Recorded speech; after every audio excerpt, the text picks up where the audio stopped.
প্রতিদিন নতুন নতুন ভালোবাসার গল্প পেতে আমাদের চ্যানেলটি সাবস্ক্রাইব করে বেল বাটনে ক্লিক করুন।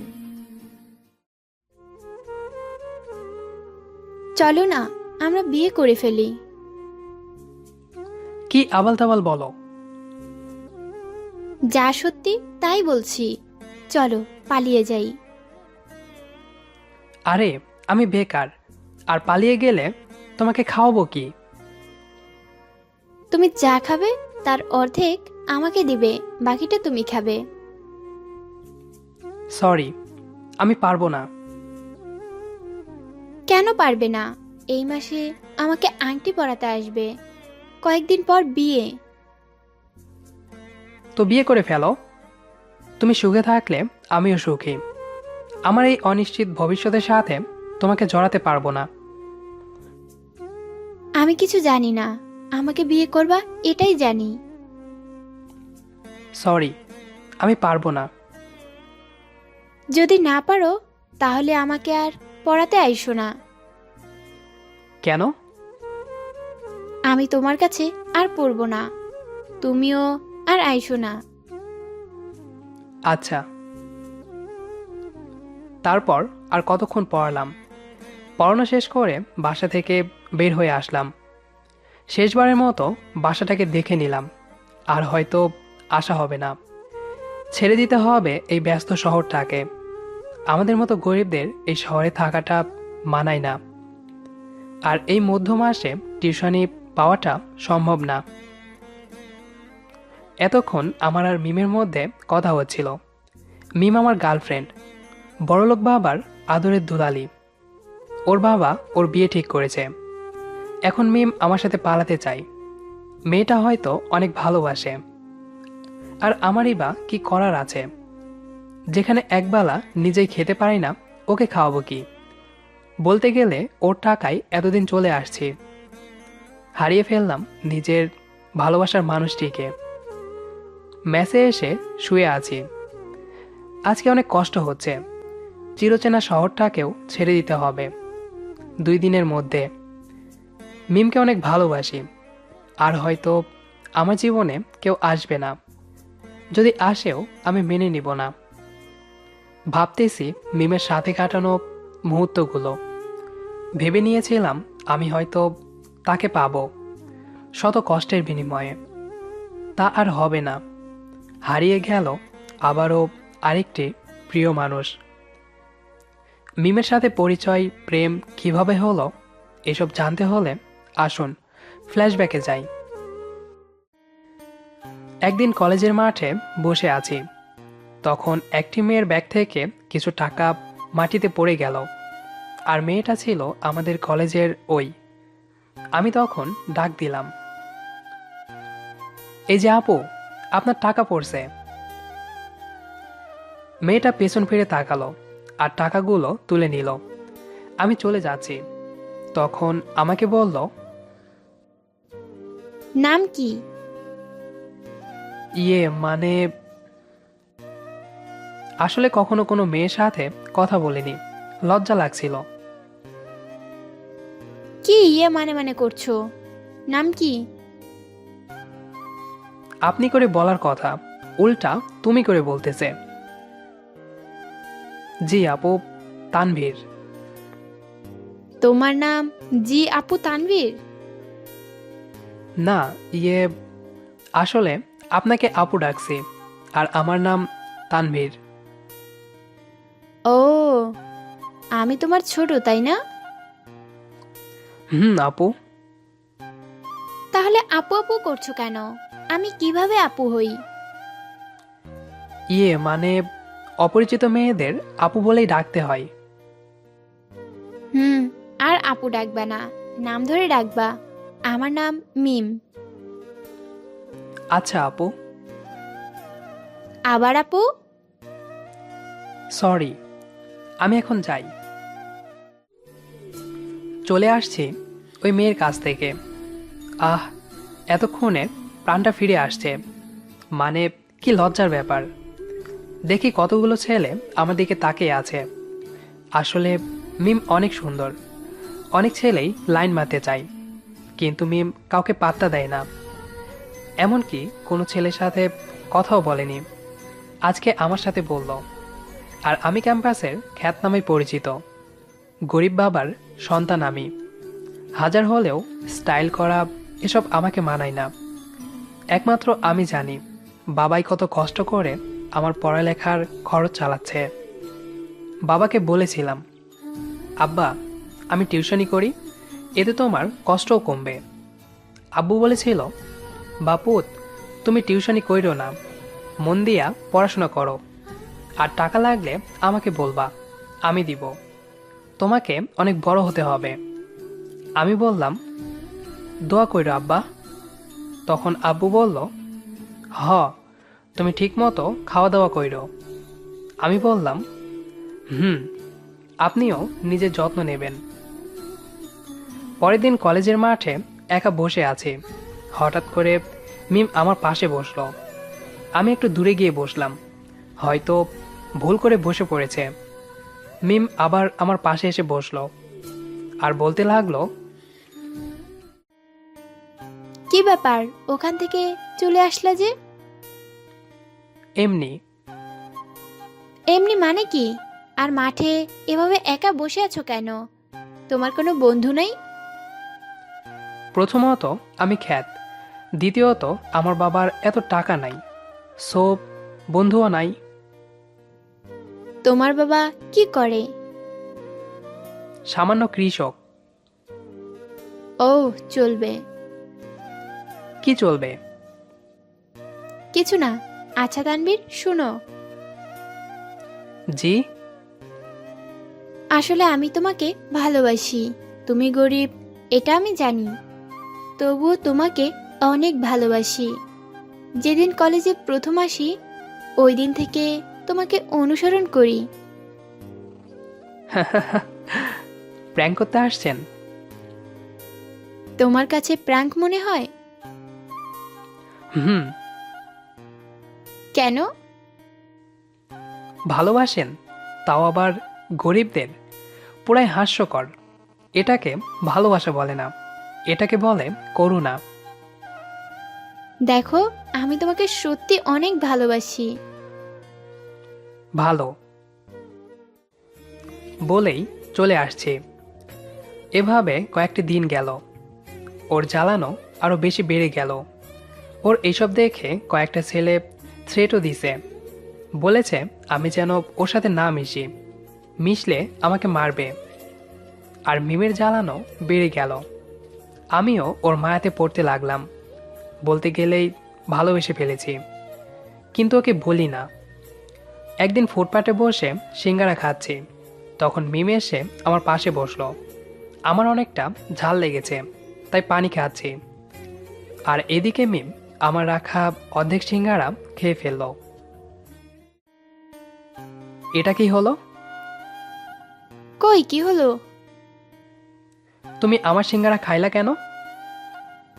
অনেক ক্ষুধা লাগছে তাই। তো ভালোটা খাইতা। আমি যেটা খাইছি ওটা কেন খাইছো? আমার ভালো লাগছে তাই। হঠাৎ করে কয়টা ছেলে আসলো। কিরে, তোকে না করছি না মিমের সাথে মিশতে? আসলে ভাইয়া, ও, আপনি আমার বিএফকে মারলেন কেন? এটা তোর বপ? বিশ্বাস হয় না। কি করলে বিশ্বাস হবে? ওরে লিপ কিস কর।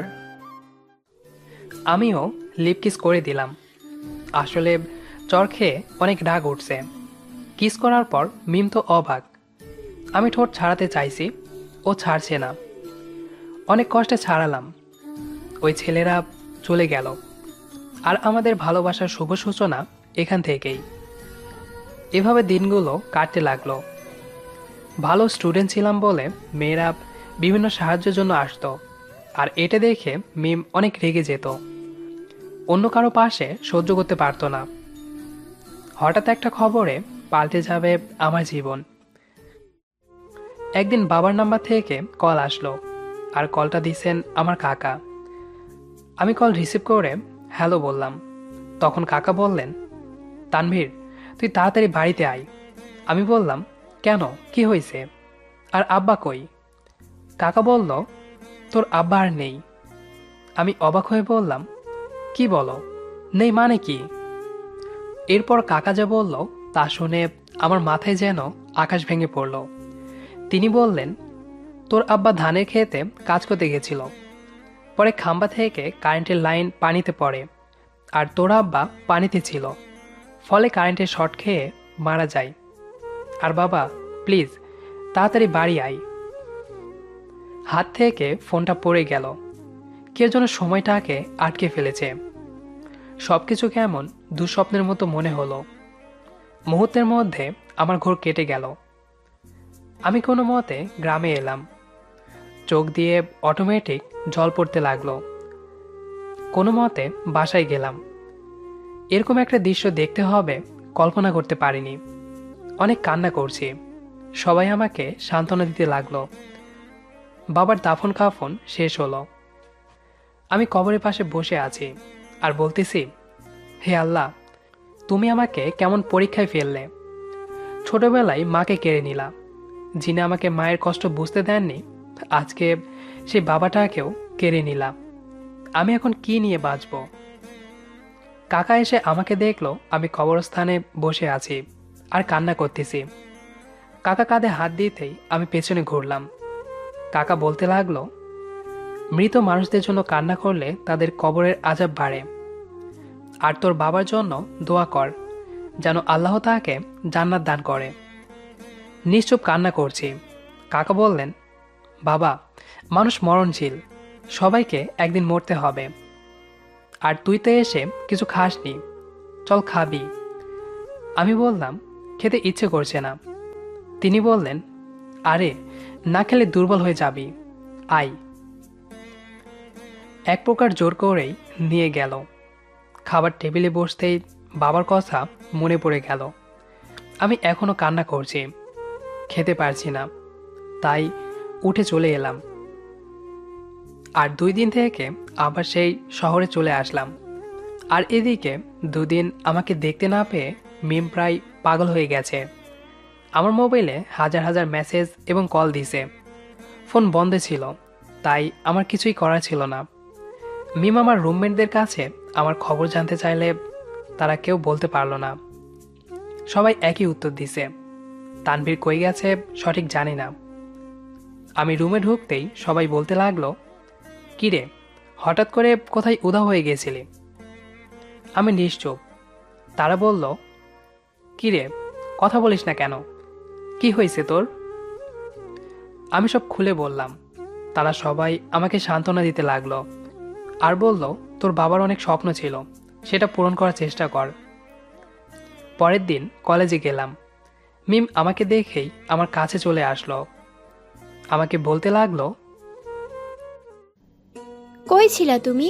তোমাকে কত মিস করছিলাম জানো, নিজেকে মরার মতো লাগছিল। নিশ্চুপ মাথা নিচু করে বসে আছি। কি হলো, এভাবে বসে আছো কেন? কথা বলো। আসলে মিম, শোনো, কি বলো? আমার পক্ষে এই রিলেশনটা রাখা সম্ভব না। পাগল হয়ে গেছো তুমি? কি বলো? আর কেন সম্ভব না? তারপর আমি সব খুলে বললাম। আমাকে একবার জানালেও পারতা। দেখো, আমার এই অনিশ্চিত লাইফের সাথে তোমাকে জড়াতে পারবো না। হয়তো শহরটা ছেড়ে দিতে হবে। কেন শহর ছাড়বা কেন? পড়ালেখার খরচ চালাবো কি করে? তুমি টিউশনি করো। ওকে। তারপর থেকে টিউশনি শুরু। শুধু মিমকেই পড়াতাম, আর মিম অন্য কাউকে পড়ানোর জন্য দিত না। মাস শেষে যে টাকাটা দিত তা দিয়ে আমার ভালোই চলতো। এভাবেই চলতে লাগলো। বাবাকে অনেক মিস করি। যেভাবেই হোক বাবার স্বপ্ন পূরণ করতেই হবে। দিনগুলো ভালোই যাচ্ছে। 1 বছর কেটে গেল। ইন্টারে ভালোই রেজাল্ট করলাম। এটাই ছিল আমার ফ্ল্যাশব্যাকের গল্প। এখন বর্তমানে আসি। শোয়া থেকে বসলাম। কাপড় চোপড় গোছাচ্ছি, কালকেই চলে যাব। যার জন্য এই শহরে ছিলাম সেও এখন অন্য কারো হয়ে যাবে। বিকেলবেলায় বড় ভাই এসে দেখলো আমার ব্যাগ গোছানো। তখন আমাকে জিজ্ঞেস করলো, কিরে, কোথাও যাবি নাকি? ব্যাগ গোছানো যে। হুম, কালকের মধ্যেই এই শহর ছেড়ে দিব, গ্রামে চলে যাব। কেন, কি হয়েছে তোর? তারপর বড় ভাইকে সব খুলে বললাম। একটা মেয়ের জন্য তুই তোর বাবার স্বপ্ন পূরণ করবি না? চাইলেও তো আর সব সম্ভব না। কেন? ওরে প্রাইভেট পড়িয়েই আমার খরচ চালাতাম, আর এখন টিউশনিও পাবো না, খরচও চালাতে পারবো না, কিভাবে চলবো? শোন, কি? আমার কাছে নতুন একটা ছাত্রী আছে, আমাকে বলছিল প্রাইভেট পড়ানোর জন্য, চাইলে তুই ওকে পড়াতে পারিস। কিন্তু ভাই। কোনো কিন্তু না, তোর বাবার স্বপ্ন পূরণ কর। হুম।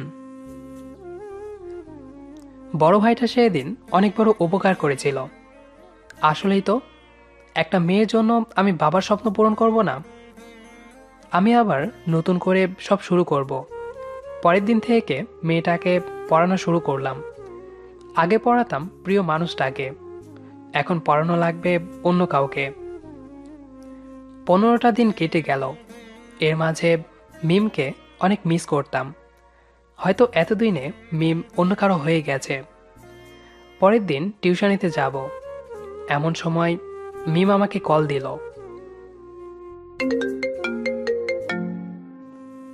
কেমন আছো? এই তো ঠিকঠাক। তুমি? ভালো। কি করো? এই তো টিউশনি করাতে যাব। তুমি? বসে আছি। আচ্ছা, আজকে মিট করতে পারবা? কেন? এমনি কথা আছে। কখন আসবা? টিউশনি শেষ করে আসব। কোথায় মিট করবা? যেখানে আমরা সবসময় করি। ওকে। আমি টিউশনি শেষ করে সেখানে গেলাম। প্রায় সময় এখানে মিট করতাম। মিম আমার আগে এসে বসে আছে। আমি কাছে যেতেই, বসো। একটু দূরে বসলাম। দেরি হলো যে? পড়াতে গিয়ে। ও, কি করছো আজকাল? কই, কিছু না তো। চেহারার এই অবস্থা হয়েছে কেন? জানি না, আগের মতোই আছি। আমাকে এখনো ভালোবাসো? ভালো তো একজনকেই বাসা যায়। আমাকে পাওয়ার ইচ্ছে হয় না? চাইলেও সব পাওয়া যায় না। যদি ফিরে আসি? চাইলেও ফিরে পাবো না। তুমি এখন অন্য কারো বউ। আমি অন্য কারো না, তোমার আছি, তোমারই থাকবো। হাস্যকর। কেন? তোমাকে তো আংটি পরিয়ে ফেলেছে। পড়াইনি। মানে কি বলো এসব? যা সত্যি তাই। কি, কিভাবে সম্ভব? সম্ভব। যার সাথে আমার বিয়ে হওয়ার কথা ছিল ওকে সবকিছু বুঝিয়ে বলি, আর সে আমার বাবাকে বলল আমাকে বিয়ে করবে না। তখন আমি আমার বাবাকে সব খুলে বলি। প্রথমে রাজি না থাকলেও শেষে রাজি হয়ে গেল। ওহ, কিভাবে রাজি করালে? রাজি বলতে পুরোটা না, উনি তোমাকে শর্ত দিয়েছেন, সেটা পূরণ করতে পারলে পুরোটা রাজি হবেন। কি শর্ত? তোমাকে ডাক্তার হতে হবে। হুম, চেষ্টা করব। আচ্ছা শোনো, কি? আমি যদি শহর ছেড়ে চলে যেতাম? চাইলেও পারতে না। কেন? তুমি যে টিউশনিটা করো এটা আমিই ম্যানেজ করে দিছিলাম। বড় ভাইকে বলছিলাম তোমাকে যেন বলে। আর যাকে পড়াও সে আমার বান্ধবী। ও মা, তাই? হুম। বলেই কাঁধে মাথা রাখলো। ভালোবাসা রঙিন আকাশের মতো ক্ষণে ক্ষণে রং বদলায়। আমার কাঁধে মাথা রেখে সূর্যাস্ত দেখতে লাগলো। কালকে থেকে শুরু হবে জীবনের আরেক গল্প, যেটা শুধু পূর্ণতায় ভরা। আশা করি গল্পটি আপনাদের ভালো লেগেছে। আর যদি ভালো লেগে থাকে তাহলে এই ভিডিওটিতে একটি লাইক দিতে ভুলবেন না। আর নিয়মিত এমন ভালোবাসার গল্প পেতে আমাদের চ্যানেলটি সাবস্ক্রাইব করে পাশে থাকা বেল আইকনটিতে ক্লিক করুন। ধন্যবাদ, আমাদের সাথেই থাকবেন।